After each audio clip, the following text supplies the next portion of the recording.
ये जो अर्नब गोस्वामी साहब हैं, इनका जो स्टाइल है, जिस तरीके से ये बहुत ज़्यादा हार्श वे में या कई दफ़ा बहुत ज़्यादा लाउड होके पेट्रियोटिज्म को, अपने नेशनलिज्म का प्रचार करते हैं, और जो मिलिट्री है उनकी, वो दुनिया में पहले नंबर पे है जिसके अंदर सुइसाइड्स होते हैं। तो मेरा ख्याल है कि अगर ये भी वो जो उनकी सुइसाइड की रेशो है, अगर ये भी बीच में घुस होकर गैरत पकड़ लेते तो शायद आज ये वीडियो में ना बनानी पड़ती इनके लिए। पाकिस्तान बड़ा जालिम है, उसने हमारे कश्मीर पर कब्जा किया हुआ, हमारा हिस्सा है, उसकी बात ना करें। जब हिस्सा है और हमने कब्जा किया हुआ, फिर इनसे लिया भी नहीं जाता, वो भी अपनी फौज को नहीं कहते। जैसे आज आप वहाँ देखते हैं सेपरेटिस्ट मूवमेंट्स पहले भी बहुत ज्यादा उरूज पकड़ गई हैं। तो ये जब आप किसी के लिए चाह रहे होते हैं तो फिर हमारे साथ वही कभी ना कभी होता जरूर है। उत्तर प्रदेश जो है उनका इंडिया का एक जो प्रोविंस है, उसके अंदर जो लिंचिंग्स हैं वो पाकिस्तान से क्या पूरी दुनिया से ज्यादा है। पावर जब भी आ जाएगी किसी ऐसे बंदे में जिनमें कोई कॉम्प्लेक्सेस होंगे या जिनकी पर्सनैलिटी पूरे तरीके से डेवलप नहीं ना होगी, तो वो अपना रंग दिखाते हैं बड़े बुरे तरीके से। जबकि 80 करोड़ लोग सिर्फ वॉशरूम से महरूम है इंडिया में। अगर आप सिर्फ टॉयलेट से अपनी पूरी आवाम को दे दें तो पूरी दुनिया के पैसे आपको पूरे नहीं पड़ने। यूट्यूब पे आगे और जगह जगह दूसरे चैनलों पे आगे हग रहे हैं, और ये जो सारा कुछ कर रहे हैं उससे गंद मचा रहे हैं हर जगह। इनको टॉयलेट बना के दें सारों को। जब छोटे लोग बड़े ऑफिस में आ जाते हैं तो उसके क्या नतीजे निकलते हैं, तो हम इस एपिसोड में इसका जायजा लेते हैं।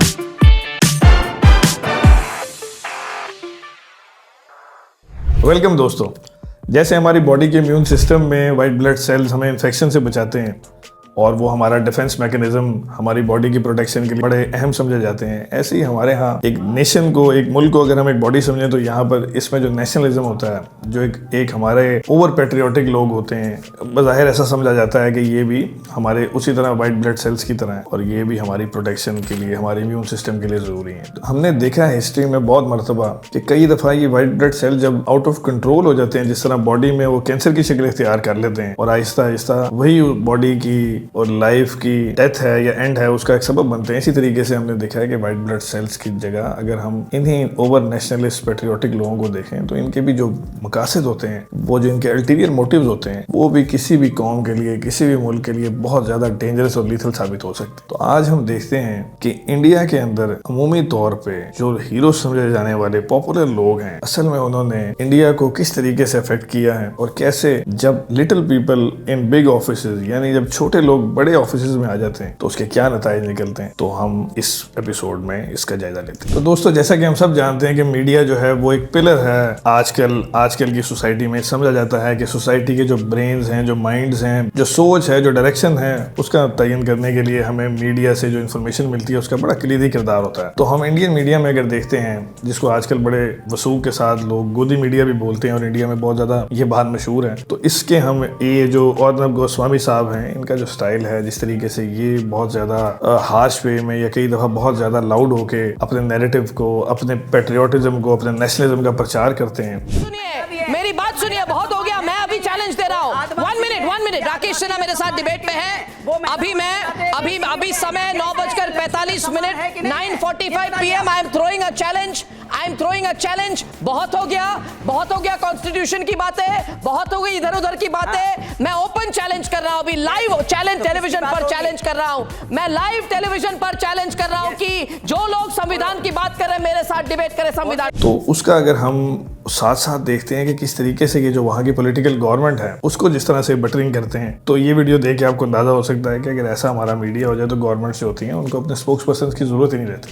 A developed country. The Prime Minister wants to see the country as a developed country. That's the certainty of his vision, is the clarity of his vision as he enters the 10th year as a Prime Minister. He's absolutely clear. The Prime Minister has a clear vision. इसी तरह इनकी leak chats के अंदर आप देखें तो जो बालाकोट का इंसिडेंट था, उससे 3 दिन पहले इन्होंने टेक्स्ट किया हुआ है कि कुछ बड़ा होने वाला है, और उसको भी इससे रिलेट किया जा रहा था कि जिस तरह गवर्नमेंट की ये जो पॉलिसी थी इंडिया की, अपनी हाइप बनाने के लिए और इलेक्शन में पाकिस्तान के खिलाफ नैरेटिव को स्ट्रॉन्ग करने के लिए एक जेली सा इन्होंने एक ऑपरेशन जो बनाया, उसमें भी ये इन्वॉल्व थे। उसको फिर किस तरीके से हाइप देनी है, उस पूरे प्लान का पार्ट थे। जिस तरीके से गवर्नमेंट्स करती हैं, जिस तरह अपनी पॉपुलैरिटी को जब नीचे जाता हुआ देखते हैं तो नेशनलिज्म के जज्बे को उभारने के लिए कोई ना कोई इस तरह के, जिस तरह अभी फलस्तीन में नेतन्याहू ने जो ऑपरेशन किया है ड्यू टू हिज जो ऑनगोइंग जो पॉलिटिकल सिचुएशन है वहां पर, वो बड़े रेलिवेंट होते जा रहे हैं, तो उन्होंने वहां पर ये काम करके अपनी नेशन को अपने पीछे लगाया हुआ है। आपको इस तरह की हिस्ट्री में बहुत सारे वाकयात मिल जाते हैं। इस तरह ओबामा ने बिन लादेन का जो ऑपरेशन था वो भी इलेक्शन से बिल्कुल पहले किया था 2012 के, ताकि वो उससे अपना नैरेटिव या अपनी पॉपुलैरिटी को दोबारा से रीगेन कर सके। तो ऐसे ये इनके चैट से वो लीक हो, और आप ये देखेंगे इनकी जो वैसे ओवरऑल जो इनकी वो गरज बरस थी इस पूरे इवेंट में, ये जो पूरा इनकी लीक चैट्स थी, उसके बाद जो इनकी बहुत ज्यादा डिफेमेशन हो रही थी, तो ये बड़े खामोश रहे और उसके बाद इन्होंने बड़े जबरदस्त वे में उसका भी इल्जाम जो है वो पाकिस्तान है ये सही पे लगा दिया। तो आप ये अंदाजा लगाएं कि ये इस हद तक जो है वो लोगों को बेवकूफ समझते हैं, लेकिन फिर भी इनकी फॉलोइंग, इनका जो सारा कुछ है वो लोग जो है इन्होंने इस तरह से हिप्नोटाइज किया हुआ है कि इनके साथ लगे रहते हैं। तो दोस्तों इसके बाद हम एक और कैरेक्टर की तरफ जाते हैं जो और बहुत ज़बरदस्त बड़ा सच बोलने वाले और अपनी तरफ से बड़े दिलेर इंडियन पैट्रियट हैं, तो उनको भी देखते हैं। चलो चलो चलो। उनको लगा कि ये सब मर चुके हैं, तो उनका एक जो पाकिस्तानी जो कमांडर था उसने अपने जवानों को आदेश दिया कि इनको रीचेक करो, इनमें से कोई जिंदा तो नहीं है। तो उनके पाकिस्तान के 2 सैनिक आए आकर के हमारे जवानों के शरीर के अंदर गोलियां दागने लगे। तो मैं बेहोश था, लेकिन इतना बेहोश नहीं था कि उनको सुन ना सकूं या देख ना सकूं। अरे कहना क्या चाहते हो? तो जो मेरे सामने वाले साथी को जो सीने में आकर 4-4, 5-5 जो राउंड के ब्रस्ट मारे, डेड बॉडी ऐसे उछलती थी ऊपर की तरफ। हम मालूम है तेरे बाप को मत सिखा, चल। सामने वाले को मारा, बगल वाले को मारा, मैं भी इस तरह से ऐसे पड़ा हुआ था। उसने फर्स्ट में यहाँ पर ब्रस्ट मारा, फिर मेरे पैर में 2 जगह पे मारा। मैं देख रहा हूँ कि धुआं निकल रहा है, लेकिन उस गोली की पीड़ा को चुपचाप पड़ा सहता रहा।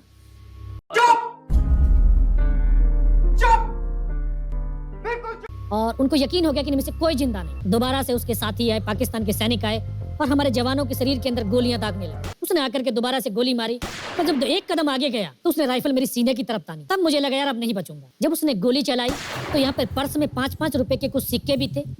जब गोली जाकर के सिक्कों पे टकराई तो मुझे भी आभास हुआ कि तो मर गया हूँ, खत्म।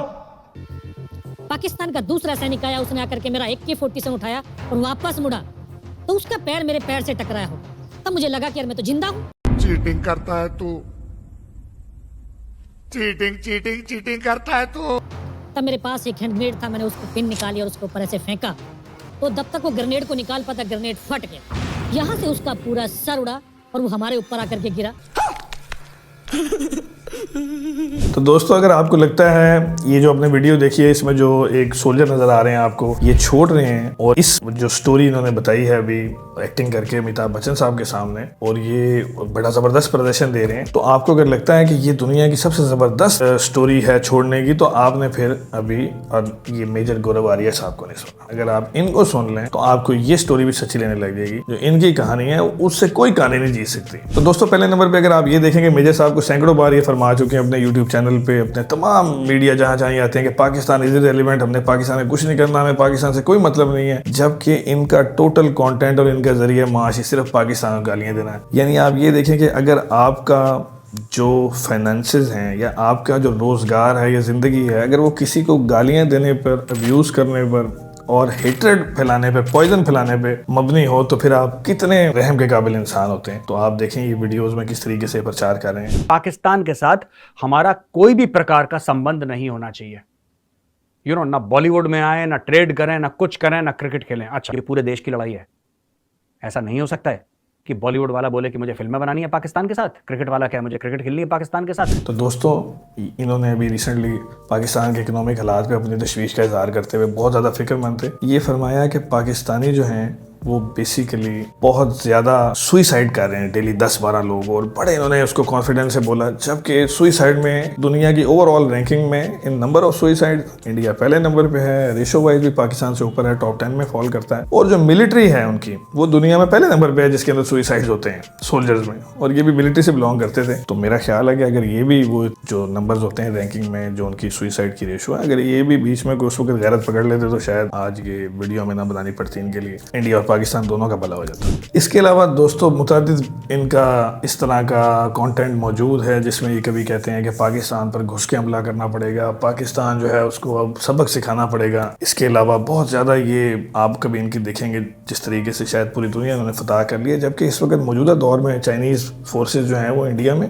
दाखिल हुई हुई हैं, और उस वक्त इस वक्त उनकी टेंशन है चाइना के साथ। जो इनके घर में भी दाखिल लोग हुए हैं उनसे इनका लड़ाई करने का कोई मूड नहीं है, ये सिर्फ बैठे में बढ़ के मारते रहेंगे। एक तरफ ये कहते हैं पाकिस्तान बहुत कमज़ोर है, फिर दूसरी तरफ कहते हैं पाकिस्तान बड़ा जालिम है, उसने हमारे कश्मीर पे कब्जा किया हुआ है, हमारा हिस्सा है, उसकी बात ना करें। जब हिस्सा है और हमने कब्जा किया हुआ फिर इनसे लिया भी नहीं जाता, वो भी अपनी फौज को नहीं कहते, ये अपने मुल्क को कहें कि वापस ले लें जी, हमने कब्जा किया हुआ, चलो इनकी मान लेते। लेकिन ये उधर भी बहुत ज़्यादा जो है ना, इनकी कोई बात जो है वो उसका ना कोई सर है ना पैर है। बेसिकली ये मेंटली थोड़े से मुझे अपसेट लगते हैं और ये एनवीएस है। लाइफ में कुछ ज़्यादा बंदा जब अचीव नहीं कर सकता और अपने इर्द गिर्द देखता है, इस तरह आप इंडियन आर्मी में देखेंगे, अगर आपको मैं छोटा सा एक हिंट दूँ तो उनकी जो सिख रेजिमेंट है, जो पंजाबी लोग जिसमें ज़्यादा होते हैं वहाँ पे, उसको सबसे ज़्यादा गैलेंट्री अवार्ड और बहादुरी के जितने अवार्ड वहाँ पर जो इंडियन आर्मी में सोल्जर्स को मिलते हैं उनकी परफॉर्मेंस की वजह से या उनके वॉर हीरोइक्स की वजह से, वो सबसे ज़्यादा सिख रेजिमेंट को मिले। और ये बाकायदा तौर पे अगर आप देखें, जिस तरह ये लॉरेंस बिश्नोई एक कन्विक्टेड मर्डरर है इंडिया में, उसको ग्लैमराइज करते हैं और खुश होते हैं, और एक वीडियो में कह रहे हैं कि उसको छोड़ दें तो देखो खालिस्तानी ये सारे पंजाबी मार देंगे। लॉरेंस बिश्नोई को मैं आपको बात बता दूं, आज मैं गारंटी के साथ कह रहा हूं, अगर आप लॉरेंस बिश्नोई को सिर्फ एक टारगेट दें कि तुम्हें खालिस्तानी बहुत बोल रहे हैं, जरा इनको टाइट करो। एक बार लॉरेंस बिश्नोई को आपने बोल दिया कि इनको ठिकाने लगाना, जरा ये सब के सब चुप हो जाएंगे, पीस हो जाएगा बिल्कुल। अमेरिका में, ऑस्ट्रेलिया में लॉरेंस बिश्नोई के जो अटैक हो रहे हैं वो भी नहीं होंगे। ये अरे अटैक, ये अपने बिल के अंदर घुस जाएंगे। खालिस्तानी इतना डरते हैं लॉरेंस बिश्नोई से, they are so scared of him. इनका बाप है वो, बाप इनका दद्दू है वो।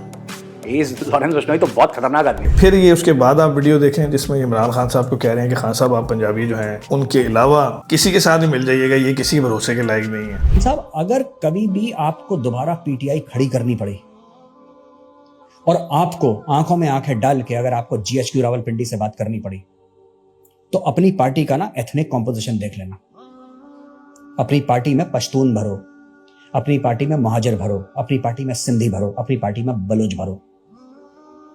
ये खड़े हो जाएंगे, कट जाएंगे लोग। आपने अपनी पार्टी में भरे कौन? लाहौरी है। ये कभी किसी के सगे नहीं हुए। ये सिर्फ सोशल मीडिया पे तीर मारने वाले लोग हैं। ये सिर्फ और सिर्फ सोशल मीडिया पे तीर मारने वाले लोग हैं। ये सब के सब, कोई लंदन से वीडियो बना रहा है, कोई न्यूयॉर्क से वीडियो बना रहा है। और इमरान खान साहब, आप भी इनके झूठे झांसे में आ गए। Fortune of Pakistan starts and ends with Pakistani Punjab. Pakistani Punjabis, you are guilty of the state in which Pakistan finds itself.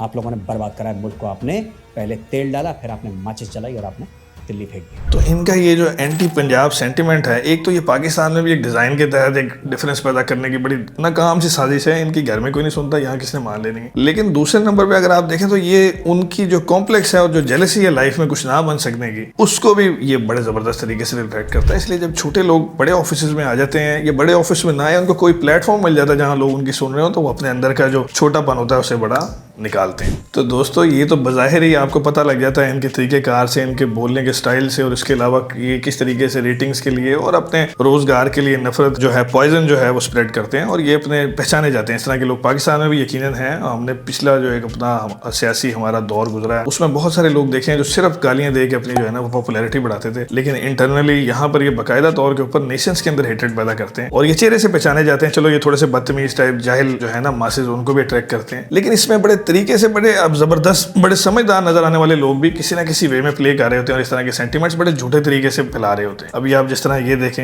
ये तिलक देवाशेर साहब बड़े मशहूर हैं वहाँ पे इंडिया में। इनका आप देखें किस तरीके से बड़े खूबसूरती के साथ ये अपना मैसेज जो है वो बीच में से छुपा के दे जाते हैं। अभी आप वीडियो में देखेंगे कैसे ये पाकिस्तान पूरे को रिफ्लेक्ट कर रहे हैं, एक ऐसे वाक़े से कि जो पाकिस्तान को रिप्रेजेंट करता है, हमारी सोच को, और किस तरीके से उस मैसेज को दे रहे हैं कि पूरा इंडिया समझे कि पाकिस्तान ऐसे ही है। और जबकि इसके अगेंस्ट इस जैसे हजारों वाक़यात, यानी कि लिंचिंग्स जो हैं रिलीजियस एक्सट्रीमिज्म की वजह से, उसका पाकिस्तान और इंडिया का कोई दूर दूर तक मुकाबला ही नहीं है। सिर्फ उत्तर प्रदेश जो है उनका, इंडिया का एक जो प्रोविंस है, उसके अंदर जो लिंचिंग्स हैं वो पाकिस्तान से क्या पूरी दुनिया से ज्यादा है। लेकिन वो इस एक चीज को लेके किस तरीके से अपने पाकिस्तान के खिलाफ नैरेटिव को बिल्ड कर रहे हैं, इसको देखिए। Pakistan is become so radicalized and so Islamized that in the future it will be very difficult to pull back. Some years ago in Okada, district Okada, there was a rural gathering where the Maulvi asked a question and a poor 14-year-old boy raised his hand by mistake. Maulvi said, Gustake Rasool, you have committed blasphemy. And the congregation also pounced on them. This poor boy felt so overwhelmed that he went in the nearby field and using a fodder cutting machine cut off his own hand. Came back and presented it on a plate to the Maulvi, and people cheered.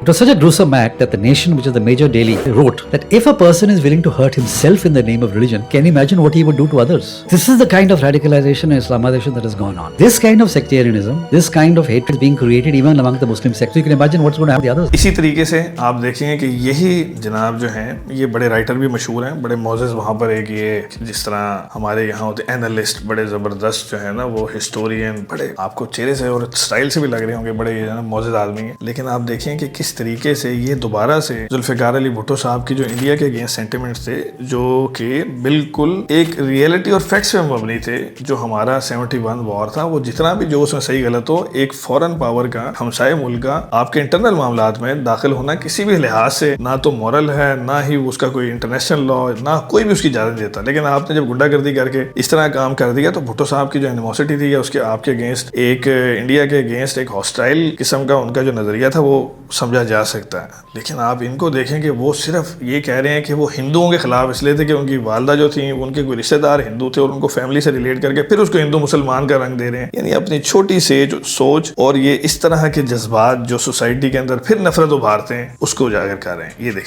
Yeah, he was very authoritarian man, very, very authoritarian. You see, he's a very complex man, Bhutto. And one of the reasons for this was that his mother was a Hindu.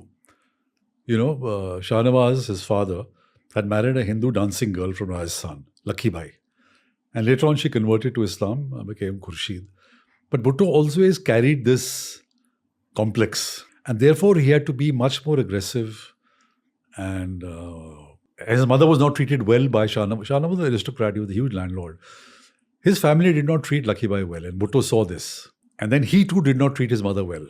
So she actually cursed him. अभी आप ये देखें podcast के अंदर जो 2.5 घंटे की podcast है जिसके अंदर तमाम जितने भी मेंबरान हैं वो बज़ाहिर ये कह रहे हैं कि पाकिस्तान इररिलेवेंट हो गया, जबकि पूरे पाकिस्तान का कोई 2.5 घंटे का मैंने शो आज तक नहीं देखा जो इंडिया पे हुआ हो, और हमें पाकिस्तान से कोई लेना देना नहीं है। जबकि आपकी वो पॉडकास्ट जो है उसके अंदर जो व्यूअरशिप आ रही है वो भी इसी वजह से आ रही है कि आप हेट्रेड का सेंटिमेंट पाकिस्तान के अगेंस्ट और अब्यूज़ कर रहे हैं, आप खमा रहे हैं इसके ऊपर, नफरत के ऊपर। और उसमें ये जनाब पहले थोड़ी देर पहले जब फरमाते हैं कि पाकिस्तान के स्कूल्स के अंदर बाकायदा बच्चों को पढ़ाया जाता है, इन्होंने पता नहीं कहाँ से सुन लिया कि हिंदू बुरे होते हैं, इंडियन बुरे होते हैं, नफरत सिखाई जाती है, कौन से स्कूल ये देखते रहे। और ये नहीं होना चाहिए, तफरका नहीं फैलाना चाहिए, रेशियल, एथनिक, रिलीजियस किसी बेसिस के ऊपर जो है ना वो नहीं करना चाहिए फ़र्क। ये इन्होंने अपनी बड़ी ज़बरदस्त जहानत का और अपने बहुत ज़्यादा जिसको बोलते हैं इंटेलेक्चुअल होने का सबूत देते ही अगली सांस में इन्होंने फरमा दिया है कि पाकिस्तान से बात हो सकती है लेकिन पंजाबियों से नहीं हो सकती। अंदाज़ा लगाएं आप, यानी कि ये जो जहरीले सांप हैं इनको ये नहीं पता लगता कि अगर हमने झूठ बोलना है या एक्टिंग करनी है वो भी थोड़ा सा फासला देके करें। हर डिज़ाइन प्रोपोगंडा जो हेट्रेड, नफरत उजागर करने के लिए किया जाता है वो हर दफ़ा कभी भी वो इग्नोर्ड नहीं होता। ये तो मैं एक नॉर्मल एक लेमैन हूँ, ये एक दुनिया की जितनी भी एजेंसीज हैं या जो भी लोग वॉच करते हैं आपकी हरकतों को उन सबको पता होता है। आप इतने समझदार नहीं है कि आप अंदर से क्या चाह रहे हैं, किस किस्म के सेंटिमेंट्स हैं आपके और आपके असल नैरेटिव और आपका असल मकसद क्या है। या आपका जो जहर है, ये जो एनवी है, ये अपनी एहसास कमतरी को आप जो है ना वो सोसाइटी को सारे को तबाह करने में तुले हुए हैं। तो ये बड़ा डेंजरस चीज़ है। You see, the problem in Pakistan is that their mindset has been poisoned against India because of the textbooks in government schools. 5-year-old kid who's in school, वो बेचारा अपने को क्या करेगा? He is taught that who's your enemy? Hindu is your enemy, Indian is your enemy, Christian is your enemy, Jew is your enemy. They're all out to get you. And a Punjabi will always compromise. I'm sorry to sound, but they're very practical.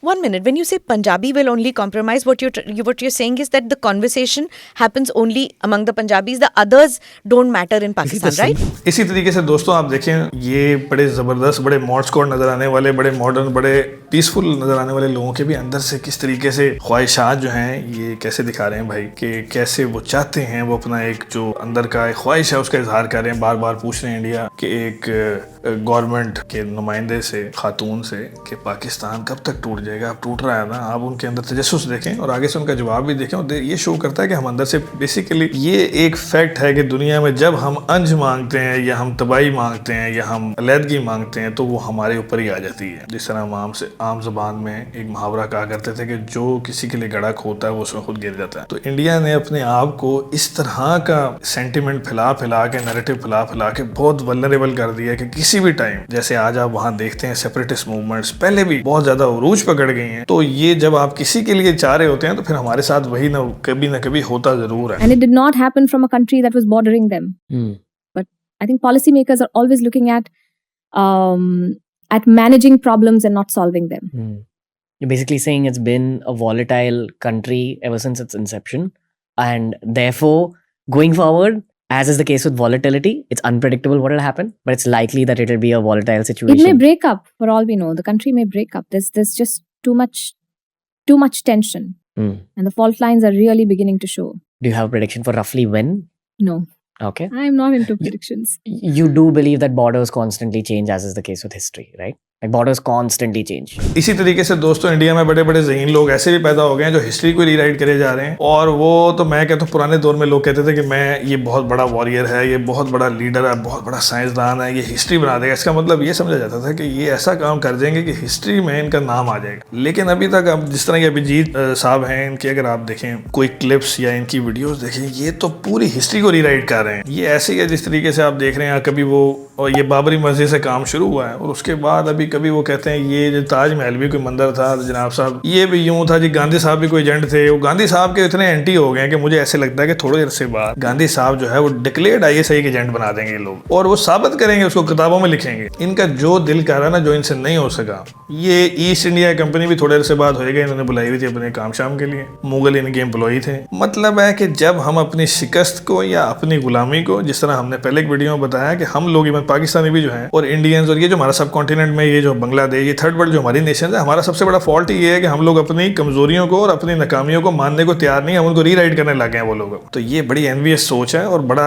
अंदर का complex और अंदर की गुलामी का जो इतना सालों का बर्डन है, बजाय इसके कि उससे हम मेहनत करके उससे बाहर निकलें, बजाय उसको चेंज करने लगे। तो ये बड़ा डेंजरस चीज है और ये इंडियन सोसाइटी को दोबारा से बड़ा कंफ्यूज और बड़ा अजीब सा करते जा रही है। How do I see Pakistan? I see Pakistan as an artificially created nation which is temporary in nature. The British created Pakistan to further their geopolitical interest, to ensure that India is always counterbalanced by this hostile nation which has been created on religious grounds, right? Then when the British Empire declined after 1956, the Americans took over. And the Americans essentially financed Pakistani terrorism in Afghanistan and India for a few decades, until the first decade of the 21st century as well. Then after they withdrew from Afghanistan, they no longer had much use for Pakistan. That's when the Chinese angle came in. And the Chinese started supporting the Pakistan army. So Pakistan, how do I see it? I see it as a temporary nation that has been created artificially. It is a hotbed of terrorism. तो दोस्तों जैसे हमने ये सारी तरतीब इसलिए बनाई कि बेसिकली इंडिया को किसी दौर में पाकिस्तान में इनके गवर्नमेंट को, अवाम को नहीं, गवर्नमेंट के स्ट्रक्चर को, इनके सेकुलर होने को, इनके डेमोक्रेटिक प्रोसेस की कंटिन्यूटी को बड़ा यहाँ पर कह लें कि पाकिस्तान में जो हमारी अवाम थी या लोग थे और मेजोरिटी जो थी उस पर रश करती थी कि पाकिस्तान भी इसको फॉलो करे। बड़ा ज़बरदस्त नेहरू का, गांधी साहब का विजन है इंडिया को लेके आगे चलने का और एक सबका इकट्ठे रहने का। लेकिन जिस तरीके से एकदम वो जल्दी से आप देख रहे हैं कि वहाँ पर दोबारा से एक टेंशन, एक जो है ना वो वायलेंस की बहुत ज़्यादा डिमांड, इसके अलावा एक रिलीजियस बहुत ज़्यादा डिफरेंस और उसकी बेस के ऊपर लड़ाइयाँ, और ये इतना ज़्यादा बढ़ते जा रहा है। और ये अखंड भारत और हिंदुत्वता के जो कॉन्सेप्ट्स हैं, इसने तो ऐसे लगने लग गया है कि ये तो पूरा प्रोसेस ही बहुत गलत तरफ चला गया है और इंडिया की जो सोसाइटी है उसका फैब्रिक बदल गया। एक चीज़ आप हमेशा याद रखें कि जब भी हम लोगों का फैब्रिक है, जर्मनी पूरा डेवस्टेट हो गया, जापान डेवस्टेट हो गया, तबाह हो गया वर्ल्ड वॉर में, चाइना बहुत बुरे तरीके से, पहले जापानीज ने भी वर्ल्ड वॉर 2 में इनको बहुत ज़्यादा नुकसान पहुंचाया, उससे पहले भी ब्रिटिश गुलामी कर रहे थे। लेकिन उनकी सोसाइटी जो थी वो इतने बुरे तरीके से मुतासर नहीं हुई थी। अभी उनके फैब्रिक्स जो थे सोसाइटीज़ के वो मेंटेन थे, इसलिए वो रिकवर कर गए। इकोनॉमिकल डिवाइस या डाउनफॉल जो है वो कभी भी रिकवरेबल होता है। पैसे घरेलू आपकी इकोनॉमी हो, पर्सनल हो, रीजनल हो, वो अप्स एंड डाउन आते रहते हैं। लेकिन जब आपका फैब्रिक खराब हो जाए, वो किसी न किसी गलत नैरेटिव की तरफ चला जाए, जिस तरह पाकिस्तान आज तक ड्यू टू यहाँ मिलिट्री इंटरवेंशन रही है, कहीं ना कहीं आप लोग मेंटेन्ड हैं कि यहाँ पर जो रिलीजियस एक्सट्रीमिस्ट ग्रुप्स हैं, ऑल दो कहीं ना कहीं उनको सपोर्ट भी हासिल होती है एस्टेब्लिशमेंट की, कहीं ना कहीं ऐसे कॉन्स्पिरेसीज भी, और रियलिटी में भी ऐसा होता है। लेकिन पाकिस्तान के अंदर कभी भी वो 5% से ज्यादा वोट नहीं ले सका कोई भी ऐसा ग्रुप जो कि किसी एक किस्म के लोगों की नुमाइंदगी करता हो, खा रिलीजियस बेसिस पे हो, खा एथनिक बेसिस पे हो, सेक्टेरियन बेसिस पे हो, कभी इस तरह का नारा चल नहीं सका नफरत का। और हमेशा जो है वो एक हमारे यहाँ कंसेंसस रहा है अवाम का on being a secular type of nation. बज़ाहिर आपने जो भी रूप धार लिया, जो भी कर लिया, लेकिन आपने इतना हाथ से निकलने दिया सारा कुछ जो इंडिया में हो गया। अब वहां पर आप ये देखें कि गवर्नमेंट को सपोर्ट करने वाले ये लोग, और अब आप ये देखें कि वहां के इवन जब ये एक सिस्टम बनता है जहां पर छोटे लोग बड़े ऑफिस में आने लग जाते हैं, तो फिर आप देखें कि मोदी साहब जो हैं, जब एक चाय बेचने वाला है प्राइम मिनिस्टर बन जाएंगे, तो इसमें कोई बुराई नहीं है, किसी चाय बेचने वाले की इंसल्ट जो यहाँ पर वो नहीं है। लेकिन एक कंट्री को जिसने रिप्रेजेंट करना है दुनिया में, जहां पर इतने बड़े बड़े जबरदस्त किस्म के हाई अचीवर्स हैं, अकॉम्प्लिश लोग हैं, वहां पर आप उनको देखेंगे कि उनकी पर्सनैलिटी में भी किस तरीके से एक एनवियस सा आपको वो नजर आता है कि जिस तरह उन्होंने लाइफ के जो भी थोड़े बहुत उनको माजी में कुछ तंगियां उन्होंने देखी हैं, तो वो उसकी रिफ्लेक्शन होती है। और ये बॉटम से टॉप तक जो है ना, एक ही किस्म का माइंड सेट, जिस तरह योगी आदित्यनाथ हो, पावर जब भी आ जाएगी किसी ऐसे बंदे में जिनमें कोई कोई कॉम्प्लेक्सेस होंगे या जिनकी पर्सनैलिटी पूरे तरीके से डेवलप नहीं ना होगी, तो वो अपना रंग दिखाते हैं बड़े बुरे तरीके से। और ये आप इंडिया में देख रहे हैं, ये आप उनकी बातों में देख रहे हैं, और वो फिर किसी को कुछ नहीं समझते। और अब आप देखेंगे जो आपको वीडियो दिखा रहे हैं। When you look back over the last month, you've been the leader of this state through a very difficult period. Do you think there's anything that you should have done differently? Yes, one area where I was very, very weak, and that was how to handle the media.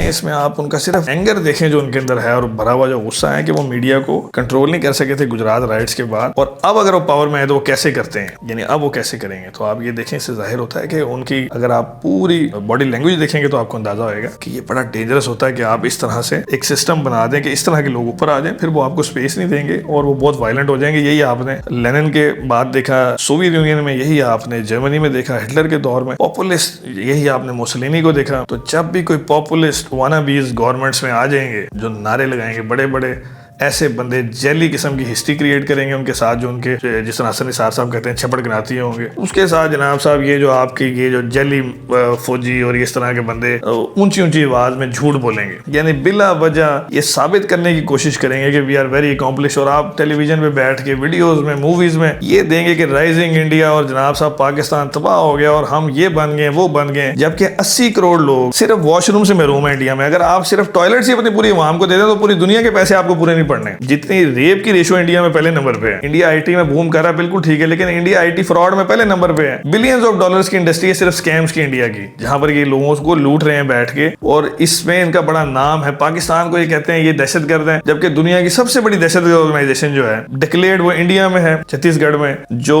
इनकी communist party थी Maoist. यहाँ Naxalist movements हैं, आप देखें किस तरीके से वहां पर वो फौजियों को जिबा कर देते हैं, 30-30, 40-40 बंदे तो वो ऐसे मारते हैं, इस तरह मजाक की बात है। और मजाल है कि कितने दिहाइयों से वो चल रहा है और ये उनसे मुकाबला कर पाए, और ये पूरी दुनिया को दहशतगर्द कहते हैं, जबकि उसके 20,000 रजिस्टर्ड मेंबर्स हैं, और इन्होंने खुद उसे दहशतगर्द, इतनी बड़ी टेररिस्ट ऑर्गेनाइजेशन दुनिया में कोई नहीं दूसरी जो डिक्लेयर्ड हो और जिससे मुकाबला भी ना कर पा रहे हो। उसके बाद अगर आप देखते हैं कि यहाँ पर जो भी ये बात, अभी जो इनकी इकोनॉमी में एक आप देखते हैं हाइप आई है, बेहतर हुई है, तो वो यूक्रेन रशियन वॉर की वजह से हुई है। ये कोई इनकी स्किल बेस या कोई इनकी प्लान बेस नहीं है। जो कुछ भी हो रहा है उसके पीछे कोई ऐसा सॉलिड रीजन नहीं है कि इस गवर्नमेंट ने, इस नफरत, इस छोटी जहन की गवर्नमेंट ने और इन मीडिया के ये जो जिसे हम बोलते हैं छोटे लोगों ने आके रोले रप्पे डाल के कोई मुल्क बहुत अच्छा कर दिया, इसके बहुत गंदे नतीजे होंगे। हम भी ये देख चुके हैं ज़िया दौर में, पाकिस्तान में भी इस तरह का एक चेंज आया था, उसके बाद बड़े बदतरीन और बहुत बुरे हमने उसके कॉन्सिक्वेंसेस देखे। तो पाकिस्तान ने उससे लर्न किया था, इंडिया को भी लर्न करना चाहिए और समझना चाहिए कि ये इनके लिए कैंसर है। अवाम को आंखें खोलनी पड़ेंगी, अपने राइट्स के लिए खड़े होना पड़ेगा। वेल्थ कंसंट्रेट हो रही है चंद हाथों में। अदानी जिस तरह अभी आप देखते हैं बिलियनियर हो गए, गुजरात से वो आए थे, पूरा पैसा होल्ड कर रहे हैं चंद, वहां पूरी सोसाइटी को इन्होंने जो है ना वो जकड़ा हुआ है। जबकि हमारी एस्टेब्लिशमेंट और हमारी मिलिट्री की तरफ इशारा कर करके पाकिस्तान के अंदर के पाकिस्तान में हुकूमत किस चंद लोगों के हाथों में है जी, ये हो जाए, लिबरेट कर लो।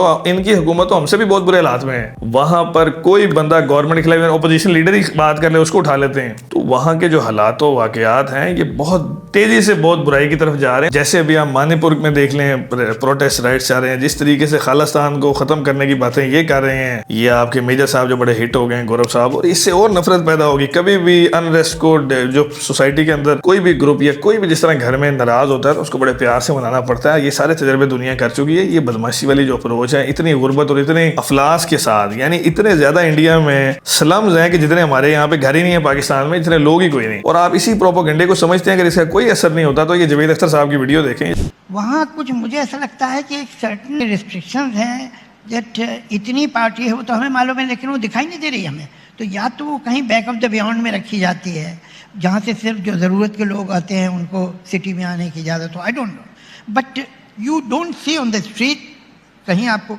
कोई स्लम नहीं दिखाई देता। हमारे मुंबई में तो आप देखिए सब कुछ सामने है, जो कुछ है, अमीरी भी गरीबी भी, वहाँ दिखाई नहीं देते।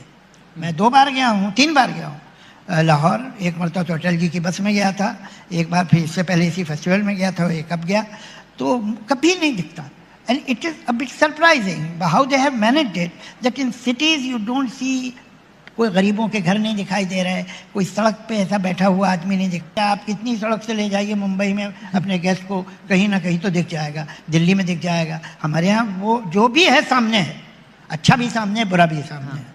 तो मगर वहाँ ऐसा नहीं। जब पाकिस्तान से भी रिसेंटली होके गए हैं, ये वहाँ जाए कह रहे हैं कि मुझे लगता है ऐसे है कि पाकिस्तान में जो सलाम है उन्होंने कहीं ना कहीं शहरों में छुपाए हुए हैं, वो सामने नहीं आने देते क्योंकि मुझे नजर कोई नहीं आया। कोई भी पाकिस्तान इंडियन आया हो या कोई भी पाकिस्तानी, बेशक वो जितना भी एंटी पाकिस्तान हो जाए, जो भी हमारे भौंके बने बैठे हैं बाहर गए हैं पाकिस्तान से इस वक्त, वो भी छोटे छोटे लोग हमारे भी जो यहाँ कुछ नहीं बन सके, वो बाहर जाके इस तरह काम करते हैं, वो भी ये नहीं बता सकते पाकिस्तान में इस्लाम दूसरा है ही नहीं, इस तरह इंडिया में ये नहीं। वो जवेद साहब आए हैं तो हमने वो रोडों से सारे उठा के जनाब साहब पीछे कर दिया, लोगों को लितर पोला करके हमने भगा दिया वहां से। ये देखिए इस तरह से सोच डेवलप होती है कि उनको ये यकीन ही नहीं आ रहा था कि यहाँ उतने इस्लाम क्यों नहीं है जितने वहाँ है। तो इस तरह मीडिया प्रोपेगेंडा हमें ज़हनी तौर पे पागल करता है। ये हमें देखना पड़ेगा कि हमारे हालात एक जैसे ही हैं, कोई किसी से अच्छा कोई नहीं हो गया। ये वक्ती तौर के ऊपर चंद लोगों के हाथों में पैसा है, जहाँ 80 करोड़ लोग वॉशरूम नहीं ना जा सकते, तो फिर ये यूट्यूब पे आगे और जगह जगह दूसरे चैनलों पे आगे हग रहे हैं और ये जो सारा कुछ कर रहे हैं उससे गंद मचा रहे हैं हर जगह। इनको टॉयलेट बना के दें सारों को, ताकि ये लोग अपना गंद वही निकालें और पाकिस्तान और इंडिया को आपस में भाईचारे को और एक अच्छे हार्मनी को, अच्छे फ्यूचर को, उसके रास्ते में रुकावट ना बने। वरना ये जहर जब फैलेगा तो ये कैंसर का 4th स्टेज जब आ गई तो किसी से कंट्रोल नहीं होगी और ये बिल्कुल सोसाइटी अपने आप के अंदर जो है ना वो सेल्फ डिस्ट्रक्शन की तरफ बहुत तेजी से चले जाएगी। तो दोस्तों, दुनिया में किसी भी तरक्की याफ्ता मुल्क को आप देखेंगे, वहाँ पर एक चीज़ कॉमन आपको नजर आएगी कि वहाँ पे नेबरहुड जो भी होगा, हमसाया ममालिक, उनके आपस में बहुत अच्छे हालात होंगे। ये लड़ाइयाँ करके यूरोप ने भी देख लिया, सारी दुनिया ने देख लिया, उसका कोई रिजल्ट नहीं निकला। अल्टीमेटली आपने इकट्ठे ही होना है और हम लोग तो बिल्कुल वैसे भी एक जैसे दिखते भी हैं, एक जैसा खाते भी हैं और एक जैसे नजर भी आते हैं। तो हम लोग जिनका हज़ारों साल का इकट्ठा माजी है, हमें ऐसी कोई भी, जितने भी, इवन पाकिस्तान में भी ऐसे लोग बहुत सारे हैं जिनको हम हाईलाइट करेंगे, जो जहर उगलते हैं, जो नफरत की बेस पे चंद व्यूज की खातिर जो है ना वो अपना ज़मीर बेचते हैं और आने वाली नस्लों का मुस्तकबिल जो है वो दाव पे लगाते हैं। तो यही दोनों साइड्स के जो लोग हैं इनको देख के, और जो आजकल उन्होंने हाइप क्रिएट की हुई है इन मीडियम्स की वजह से, क्योंकि ऐसे लोगों को वैसे तो कोई अच्छे चैनल्स या ऐसी जगह जहाँ पर आप अपने ख्यालात का इजहार कर सकते हैं, किसी दौर में ऐसे लोगों को तो कोई वहाँ पर दाखिल भी नहीं होने देता था, और आज इनको ऐसे मीडियम्स मिल गए हैं जहाँ पर ये इस बेदर्दी के साथ झूठ और नफरतें फैलाते हैं, जिससे इनको ये नहीं पता कि इनके तो थोड़े से पैसे हैं, तो लोग ये चंदे खराद की डिमांड कर लें। मैं लोगों से रिक्वेस्ट करता हूँ कि इनसे पूछें यूट्यूब वगैरह से कितने पैसे कमाते हैं, इनको इनके पास भेज दे बंदा ये। लेकिन तो ये जो कांस्टेंट जो है ना दुश्मनियों में और लड़ाइयों में और इसमें फंसा के अपनी कौमों को, इनको कुछ भी नहीं हासिल होना, इनको खुद नहीं पता कि लाशऊरी तौर पर इतने केपेबल ही नहीं है कि ये सोच सकें कितना हम नुकसान कर रहे हैं दोनों साइड्स का, अपने का भी और अपोजिट साइड का भी। मुशाहिद सैयद साहब जो हमारे सेनेटर थे, अल्लाह को प्यारे हो गए। तो दोस्तों, जाते जाते हमारे एक सीनियर पॉलिटिशियन जिनका पार्लियामेंट में बड़ा जो इन्होंने शेर पढ़ा था, बड़ा मशहूर हुआ था, तो ये आप सुने, आपसे अगले एपिसोड में बात होगी। टेक केयर, अल्लाह हाफिज। कि जब कमीने उरूज पाते हैं, अपनी औकात भूल जाते हैं, और कितने कम ज़र्फ हैं ये गुब्बारे, चंद फूकों से फूल जाते हैं।